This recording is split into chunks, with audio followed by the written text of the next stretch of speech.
我讨厌灵魂伴侣、命中注定这种说法，原因很简单，只要这种说法流行，就一定有人困在有毒的关系里出不来。前段时间我看到社交媒体上的一个帖子，说是如果你们是 soul mate， 也就是灵魂伴侣，那么不管分开多久，最后你们一定会找到彼此，会在一起。很多人看了觉得感动，但我的第一反应就是胸口发沉，不舒服，因为这不是浪漫，是危险。这种说法会让人做3件事儿：第一，放不下烂关系；第二，一次次原谅伤害；第三，一直等一个不会回来的人。很多有问题的关系都有一个共同特点，开头都特别像一段神话。对方会说，我们是命中注定，我们是灵魂契合，你是我的唯一，听起来很美很浪漫，但在现实里这是高度危险信号，因为这非常容易成为爱情轰炸的开始。先把你捧上天，让你相信这段关系无可替代，你离不开它，没有第二个选择。然后问题开始出现，冷暴力、出轨、控制、否认你的感受，而你呢，开始为他找理由。你会想，可是我们这么特别，他只是暂时的吧，毕竟我们是 soul mate。 于是你留了下来。真正健康的关系其实一点都不魔幻，不是轰轰烈烈，不是天天心跳加速，而是很日常。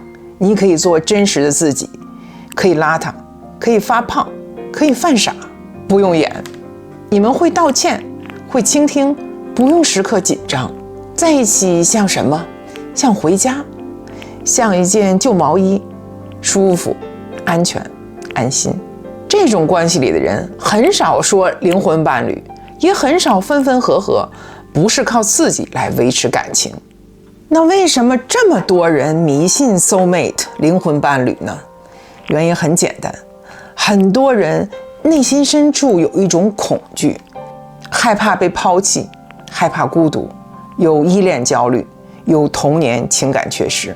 而灵魂伴侣这个说法给了他们一个幻想，有一个人永远不会离开我，就算走了也一定会回来。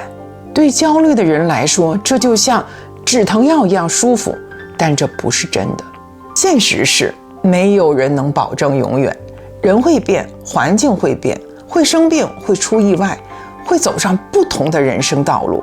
真正的安全感不是来自你别走，而是来自我自己完整，自己独立，自己真实。在创伤绑定的关系里，通常会出现一套固定模式，你可以对照看看。第一，永远会吵同一件事儿，吵10年，问题还在。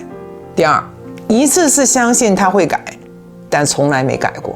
第三，你越来越委屈自己，开始怀疑是不是我不够好。第四，不敢跟朋友说实话，怕别人劝你分。第五，你说不清为什么爱他，只能说我们很特别，我们很有缘分。第六，好坏交替，今天甜死你，明天虐死你。这正是创伤绑定的来源。很多人会困在一个错觉里，最近他对我挺好的，好像又回到从前了。但现实是，几天好日子抹不掉长期伤害，伤害是会累积的，不会归零。童话、爱情电影、偶像剧都是娱乐，不是人生模板。灵魂伴侣适合13岁的幻想，不适合成年人过日子。真正成熟的爱情是什么？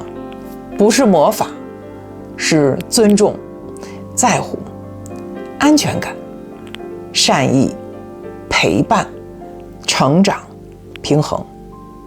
还有一点必须说清楚，自恋型、操控型的伴侣特别爱用 soul mate 这样的话术，你是我唯一，只有我懂你，我们是命中注定，目的只有一个，拉你回来，推开你，再把你拉回来，无限循环。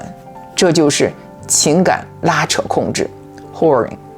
我见过许多人在错误的关系里耗5年、10年，什么都不敢选，什么都不开始，只等一句他会回来，最后等来的是空白的人生。那为什么这套说法这么迷人呢？因为它在安抚创伤。对经历过情感忽冷忽热、被背叛、被抛弃、被忽视过的人来说，灵魂伴侣就像心理安慰剂，但会让你一次次掉坑。最后一句话很简单，爱情轰炸是把戏，把戏是给小孩看的，不是给成年人谈感情用的，不要被骗。我们下次见。